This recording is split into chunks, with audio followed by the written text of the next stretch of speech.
Today on What I Read Today, it's Black Torch Volume 3. I read this a while ago and just now getting to recording this. But this goes over the backstory of how Rago got trapped in the stone.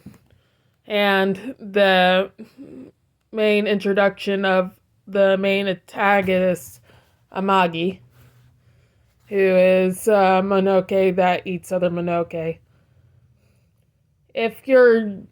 You might want to ignore that bit if you're just getting into that. I think that's something mostly introduced in Volume 4, but it is established here. You just don't realize how big of a thing it is until Volume 4. But it goes over Amagi's backstory as well and starts off all the bigger plot points that lead to how good Volume 4 is, and then leads to the end. This volume has what I would call a lot of problems with the action, where they might miss one or two steps, and it just feels, okay, how did we get here? I heard that they're gonna make an anime for Black Torch. And while I think that it'll be good, it's the one anime that's going to benefit a lot from filler. In a similar way to how Jujutsu Kaisen greatly benefits from the added scenes, this is going to benefit a lot from added scenes. It needs added scenes. Especially Volume 5. Volume 5's going to need a ton of added scenes. Though I am concerned, I don't think Black Torch has enough content to make a regular season of an anime. Because there are some volumes that cannot stretch to 2 episodes. They just can't. There's some volumes that would be lucky to make enough content for 1 episode of an anime.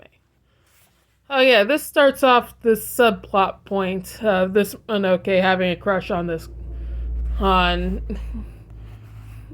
it's been a while since I've read it, but yeah.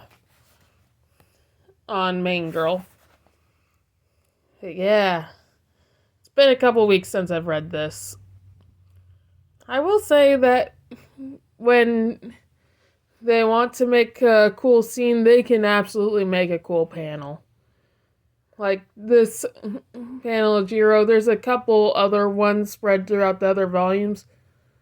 But Jiro covered in Rago's cloak, it's always looks amazing. And we get the kind of subplot that goes nowhere of Rago subconsciously eating Jiro's energy. Now, this really means nothing. It doesn't hold too much of interest in the plot. We see some drama with the twins and how they each view their childhood. We've seen it from Reggie's point of view. Now we're seeing it from Shinji's point of view. Either way, it's a solid volume, but it's not close to the best of the volumes. Just like the rest of the Black Torch volumes, it has this little poster page. It's these volumes were made decent quality. I will say that. And there's always a few panels in here spread throughout that look amazing. I love it when Rago's unleashing a whole lot of power. It's panels like this, they look great. But also the lead up to these panels are not that good. It's I get it that it's supposed to be the element of surprise, and that does work from time to time. But every major action sequence can't be after a surprise setup with a few panels missing for the action. That only works occasionally. It can't be done for each one. But that's the biggest problem I'm finding with Black Torch. Well, Black Torch Volume 3 at least. There's a lot of problems in Volume 5. But Volume 4 for some reason, doesn't have the same problems that plagues the rest of the Black Torch volumes. I will say that this was a very solid backstory volume. But also, I have no idea how they're going to turn this into an anime. When it was so rushed at the ending. This is the middle point of the manga. And it's like, oh boy. If they turn Black Torch into an anime, it's going to be the first anime to benefit from being 50% filler.